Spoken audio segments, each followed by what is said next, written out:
A lot to talk about, and joining me is Luke Farley, the GOP nominee for North Carolina Labor Commissioner. Sir, good to have you on the state line set. Kelly, thank you for having me. Thanks for your interest in this race. We are very interested in it. The voters deserve to know all the Council of State candidates. Tell us about you. Primary voters would know you. They voted for you. But everyone else whose vote you need, who's Luke Farley? Luke Farley is somebody who wants North Carolina to become a magnet for good-paying jobs. You know, I'm coming at this office for Labor Commissioner with one main goal in mind. That's to keep our workers safe and healthy without bankrupting our businesses in the process, so that this state is the #1 state in business in the country. Why does business threat or business fiscal threat pair with employee safety? Why do you say it that way? Don't bankrupt businesses, protect workers. Protect workers without bankrupting businesses in the process, because this office can be North Carolina's secret weapon for economic development. Here's what I mean by that. So if this office is well run, if our labor and employment laws are enforced in a fair and even-handed way, it tells people this is a place you want to do business. Come do business in North Carolina. And when business comes here, that means jobs. Jobs mean salaries paid, mortgages paid, rent paid, groceries bought, clothes for kids. And that's what's driving me to run for this office. You know, I think about what North Carolina is going to be like in 20 years. I got 2 young sons, 7 and 2. I got another baby on the way in a week, actually. And I think about what's North Carolina going to be like for them in 20 years, because for me it's been a fantastic place with endless opportunity. You know, own a home, start a career, get married, have a family. But there's a lot of competition out there from other states, from other countries, and I want to make sure that North Carolina is a place for my kids, your kids, the kids of everybody watching, that there's as much opportunity for them as there has been for me. And that's what really drives me to run for this office.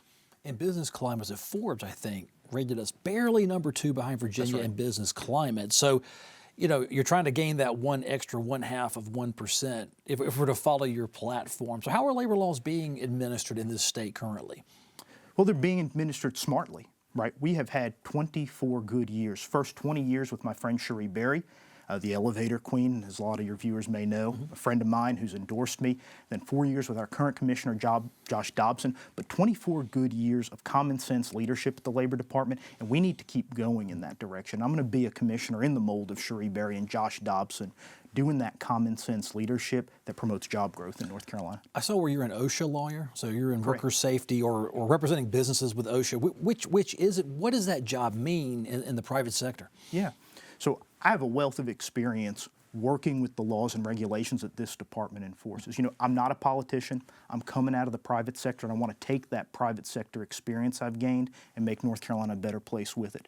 And that private sector experience is working with our state's labor and employment laws.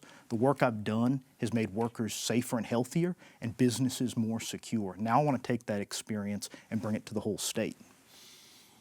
Generally, people will say Democrats are pro-working person. The pro-worker, and Republicans are pro-business and business development. Yeah. Where do you fall on that, and how should the everyday voters, they look down that ballot, look at your name and they go, was he for the man that owns the factory, or is he for the person that working for the man, if you will? I'm for both, and you need to be for both, right? You can't be pro-worker if you don't care about their jobs. You want every worker in this state to have a safe, good-paying, high-quality job. And that's the way I approach this job as Labor Commissioner. You know, you need a balanced approach to drive the economy forward here. It's our businesses that create the jobs. It's our workers that keep the businesses running. And the Labor Department needs to take a balanced approach that doesn't favor one side too much or the other, because then things get out of kilter. I want a balanced equation in how we enforce our laws, and I think that signals to people this is a place you want to do business. Bring your jobs here. Cherie Berry was an externally focused Labor Commissioner. People knew her. They wrote the song about her, and there was some fun with that several years ago. Josh Dobson was a very quiet leader, it seemed. You know, put his head into the department, worked hard, and is handing it off to either you or the Democrat. What kind of leader are you? And if you're elected, are you going to be someone we're going to see out in the public sphere, or is the best work quietly done inside the department? It's a mix of both. People deserve to know who their Labor Commissioner is, who's out there working for them. What's your style, though? Yeah, I would say my style is a mix of both. I want to be out there rolling up my sleeves, digging into the technical issues of the department. That's what my background is in. So I am well prepared to deal with the hard technical issues that the department faces, but I also want to be out there with the folks, learning their jobs, learning the industries that the department regulates. I think that is so key, and that's what I've been doing in my campaign. We visited farms, factories, manufacturing plants, construction sites. I think the Labor Commissioner needs to understand the full range of what this department does and the work that our workers are doing in the industries that we have in North Carolina. I'm already doing that. Do you think Labor Commissioners should be at the General Assembly advocating for certain laws, certain business and employment laws, or should it lay back, allow the General Assembly to pass legislation and then interpret it and enforce it? Well, the General Assembly is the policy-making branch of government in this state, and that's their primary responsibility. The primary responsibility of the Labor Commissioner is to carry out those laws. And so my primary focus is going to be doing the job that the state constitution assigns to me, which is enforcing our state's labor and employment laws. But where there are need for tweaks, where there's a need to be an advocate, for instance, a vocational and technical education, you will always find me being a strong advocate for that, whether it's at the General Assembly, whether on the Board of Community Colleges. You know, I think we need to get back to helping people get jobs where they work with their hands. You know, if we put that has been marginalized in our society, and that's something I'll be advocating for as Labor Commissioner. I've heard that plank of people's platforms probably going back 8-10 years Yeah. to bring back high paying but very skilled labor. But we still talk about it in 2024. So it's one thing for someone to propose it. It's another to have families believe that a 2-year associate's degree in the trades is a valuable investment. Sure. How do we get society to follow along with what Democrats and Republicans say about 2-year degrees?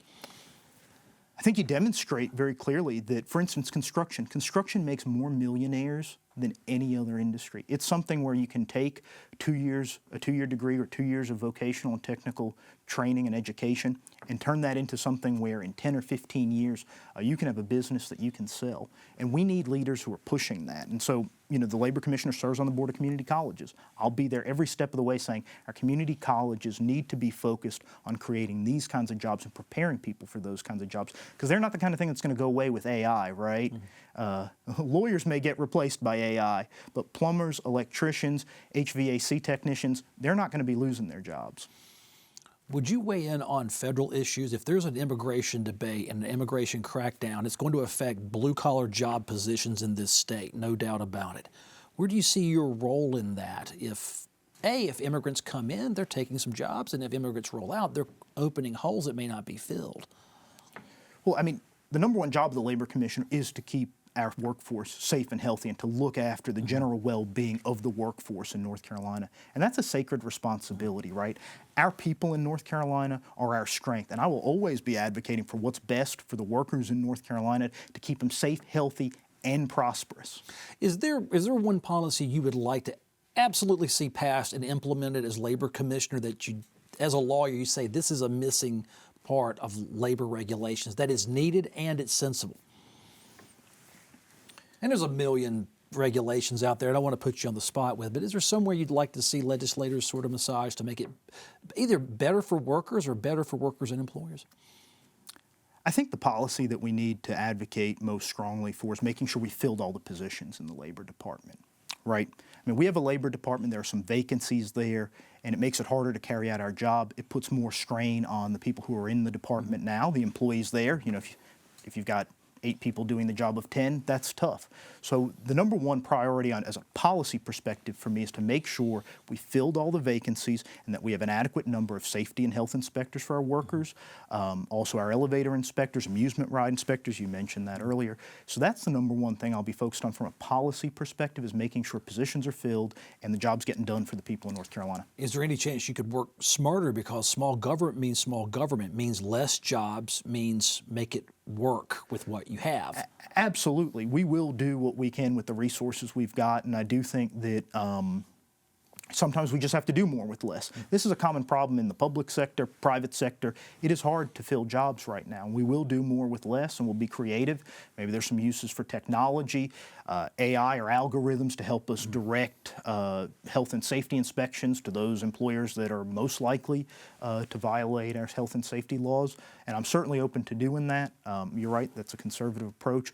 But I think filling those vacancies is probably, from a policy matter, the number one. You know, the COVID era is past us, the pandemic is past us as a pandemic, and so I don't want to relitigate 3-4 years ago with policies that were controversial, but public health is an issue.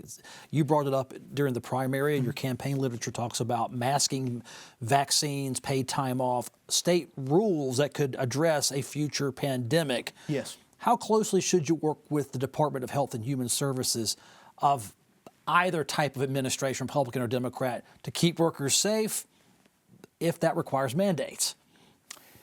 Yeah, we will listen to anybody out there, and we'll take stock of what the stakeholders say. But this department's going to be focused on carrying out our mandate, which is to keep the workers safe and healthy, and I think without bankrupting businesses in the process. As I say, we've got to have a balanced approach to protecting workers, to drive the economy forward. You know, you mentioned vaccines and things like that. That's something, raised it in the primary, and it's something we're going to keep an eye on. We're going to make sure that workers are protected, but without being overburdened by mandates, masks, and things like that. Where do you see the economy going and the workforce going in North Carolina the next, say, well, we'll start with 4 years. Let's look out to 8. Well, the plan is to get in there as your next labor commissioner and keep our workforce safe and healthy with common sense regulation that drives job growth. You know, that's what people have to understand is jobs don't just materialize out of nowhere, right?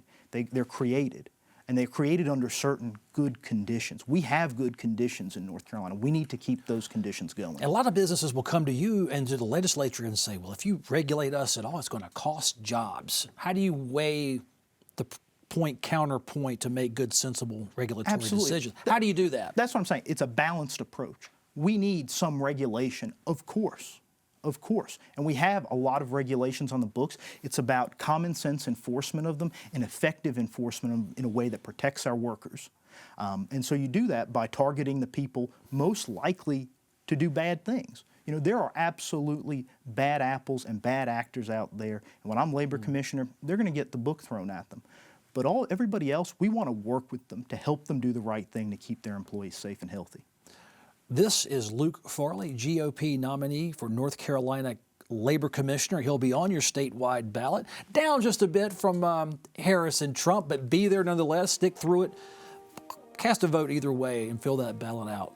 Mr. Farley, thank you so much for being on this show. Thanks again for your interest in the race. Good to see you. Pleasure to meet you, and we are interested in the race.